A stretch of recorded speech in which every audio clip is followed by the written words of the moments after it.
and urgency. Vendors shouted prices. Car horns echoed through the narrow road, and people rushed past with eyes fixed on their phones or destinations. In the middle of this crowded street stood an old woman, fragile and bent with age. Her clothes were faded and worn, her hands trembling slightly as she clutched a small cloth bag. Deep lines marked her face, not just from age, but from years of hardship and neglect. She spoke softly at first, asking for help in a weak, almost broken voice. Some people pretended not to hear her. Others glanced briefly and then looked away, afraid of inconvenience or responsibility. A few slowed their steps for a second, but the rush of their own lives pulled them forward again. To the crowd, she was invisible, just another problem they did not have time to solve. The old woman took a few unsteady steps forward, nearly losing her balance. She reached out her hand, not demanding anything, only hoping for kindness. Her eyes scanned the passing faces, searching for even one person who might stop. But the crowd kept moving, cold and detached, as if compassion had no place there.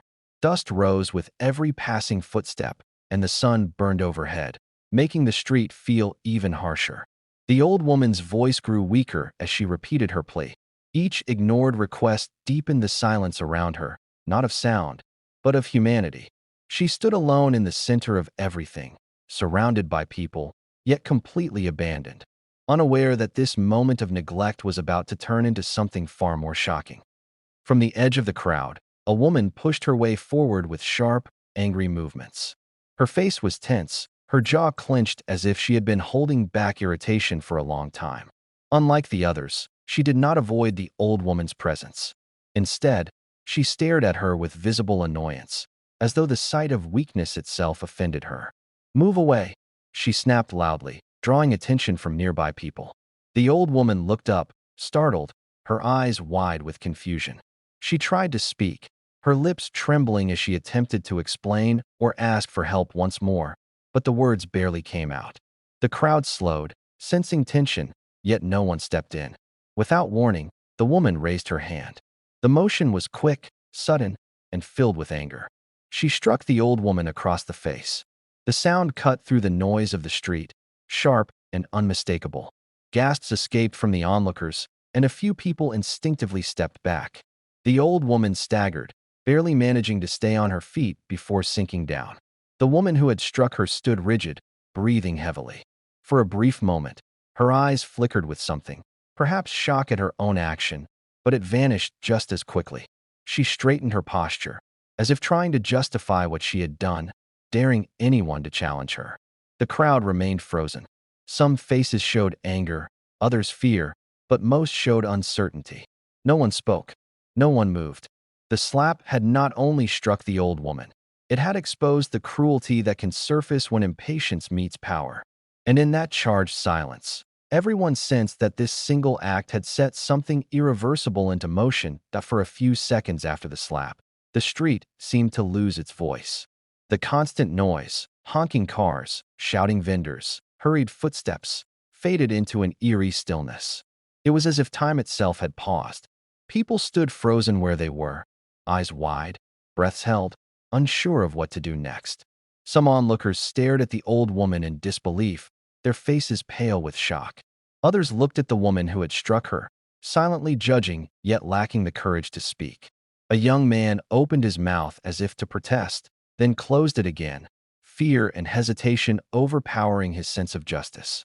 A shopkeeper leaned halfway out of his stall, then slowly retreated back inside, pretending to rearrange items he no longer saw.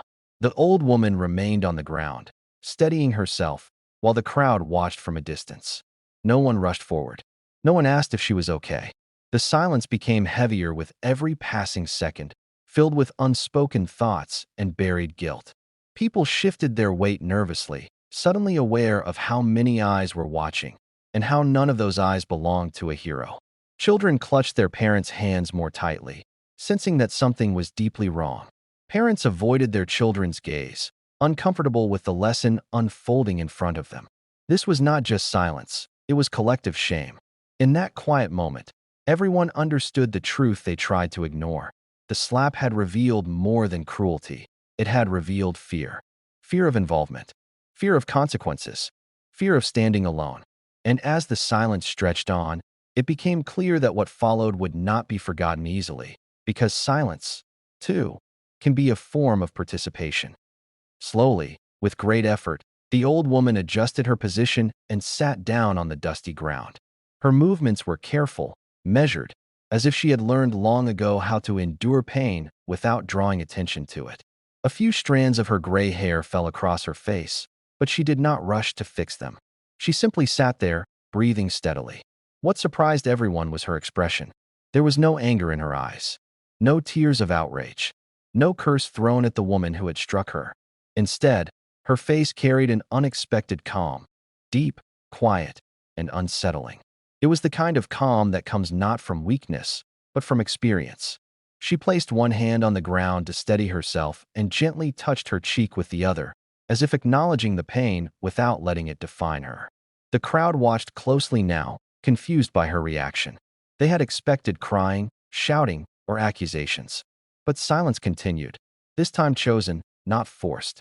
The woman who had slapped her shifted uneasily. The lack of reaction disturbed her more than anger would have. She avoided the old woman's eyes, then glanced around, hoping someone would support her actions or distract the crowd. No one did. The old woman slowly lifted her head and looked around at the people standing there.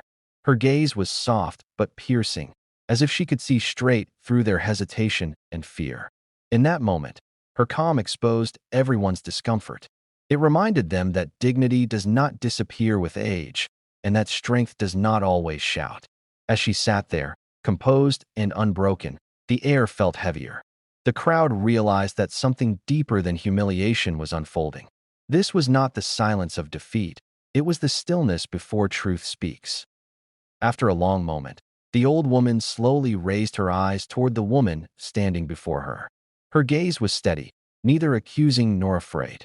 When she finally spoke, her voice was low and calm, yet it carried clearly through the silent street. "My child," she said gently, "today you did the same thing I once did."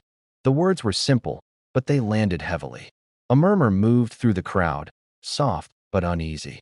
The woman who had slapped her stiffened, clearly unprepared for such a response. She had expected insults or curses, not a sentence spoken with such quiet certainty. The old woman paused, allowing the words to settle. Her tone held no bitterness. Instead, it sounded like a confession long carried in the heart.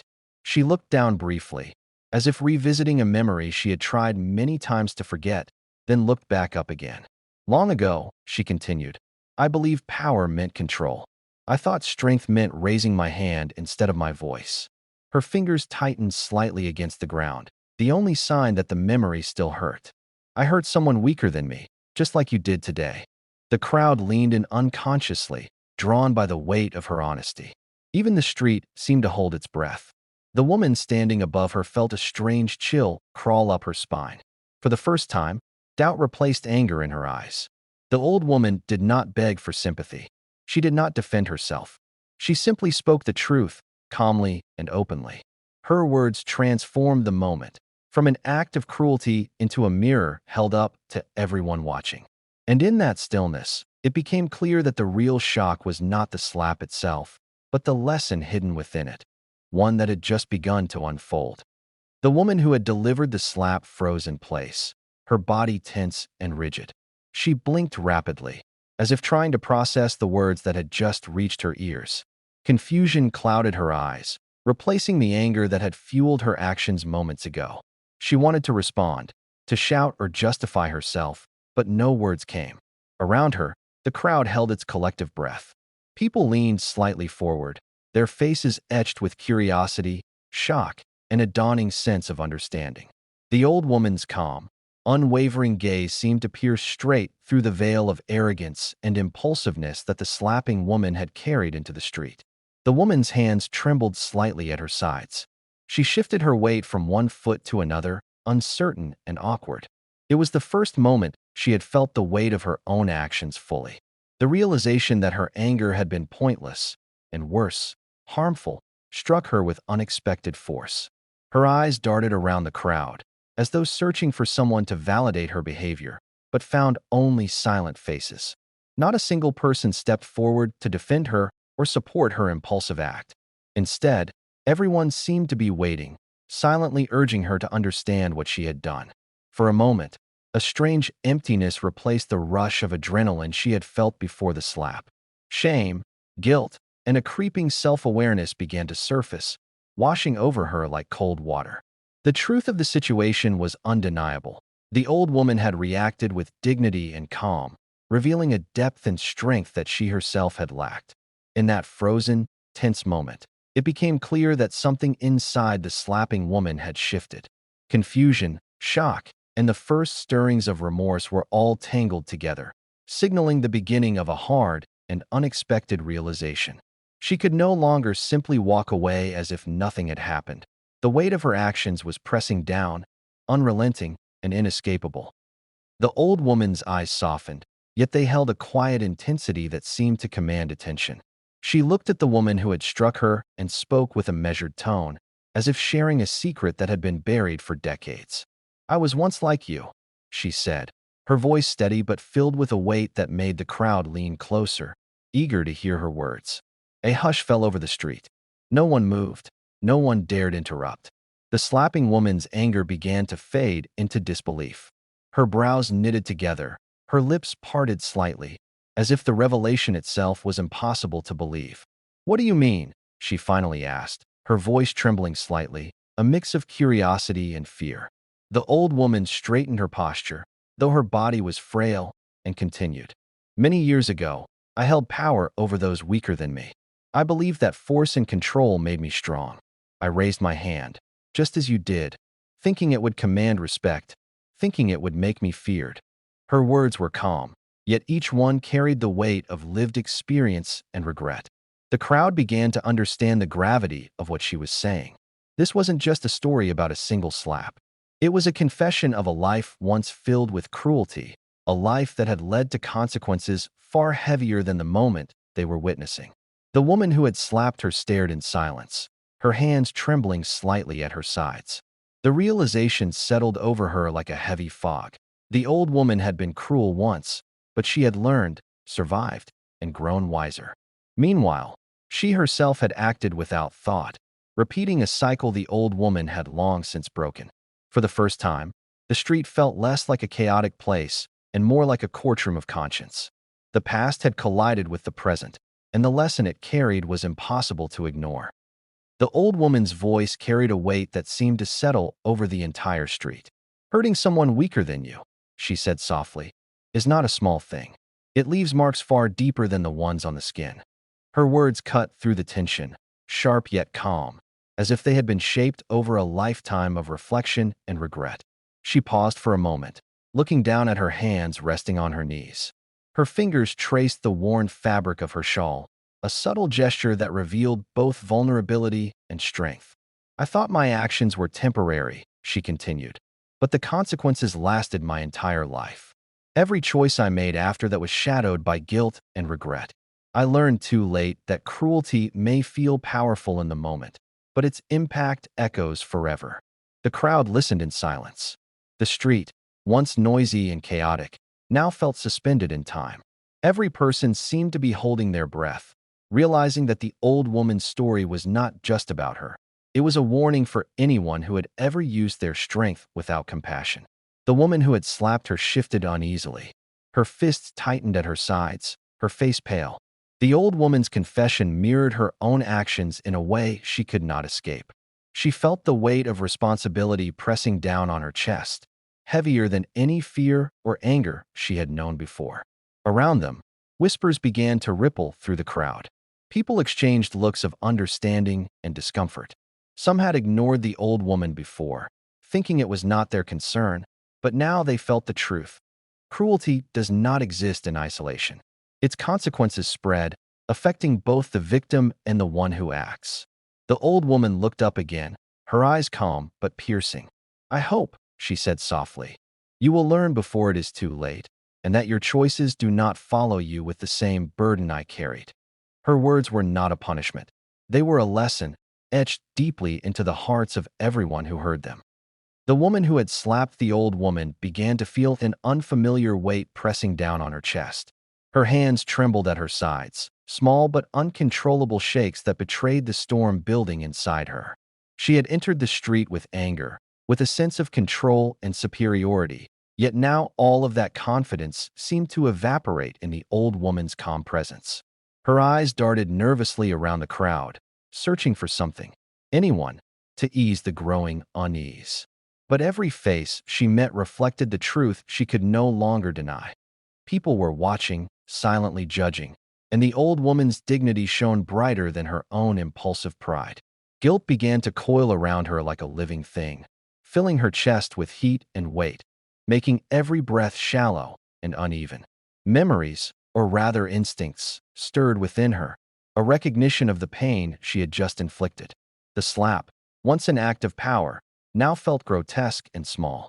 Her fingers flexed and curled, as if trying to squeeze out the feeling, but it remained persistent. The crowd seemed to fade, leaving only the piercing clarity of her own conscience. The realization hit her fully. Her actions were not just a fleeting mistake. They were part of a cycle of harm, a repetition of a lesson she had ignored until now. For the first time, she truly understood what the old woman had meant. Power may be brief, but regret can follow you for a lifetime. Her lips parted slightly, perhaps to apologize, perhaps to ask a question, but no words formed. Shame and self-awareness tangled together, making it impossible to act impulsively. She felt small, not in physical stature, but in moral weight, as if the air itself had pressed her down to reflect on what she had done. And in that trembling stillness, surrounded by silent witnesses, she realized the hardest truth. Some lessons could not be ignored, and some actions demanded reckoning, even before a word was spoken. The street remained quiet, almost reverent, as the final moment of reckoning unfolded. The old woman sat with a calm that seemed unshakable, while the woman who had slapped her stood frozen, her trembling hands and guilty gaze betraying the realization of what she had done. Around them, the crowd seemed suspended in time, each person feeling the weight of the lesson being quietly delivered. The old woman spoke one last time, her voice soft but filled with the authority of experience. Power lasts only for a moment, but the consequences of your actions can last a lifetime. Her words hung in the air like an undeniable truth, echoing not just in the ears, but in the hearts of everyone present.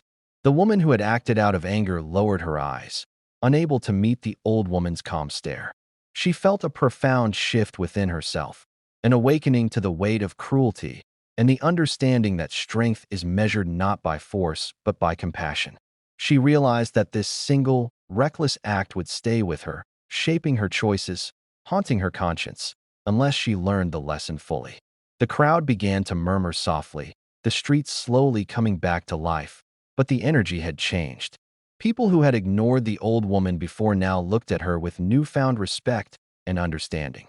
Some whispered apologies to themselves for their indifference, while others glanced at the slapping woman, silently hoping she would carry this lesson forward. As the old woman slowly rose to leave, her movements steady and dignified, the slapping woman took a hesitant step forward, uncertain but aware that this moment would mark the turning point in her life.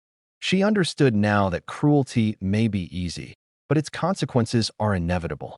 The story ended not with anger or revenge, but with a powerful moral. A single act of cruelty can echo for years, and the true measure of strength lies in kindness, restraint, and awareness. Moments of power are fleeting, but lessons of conscience last forever.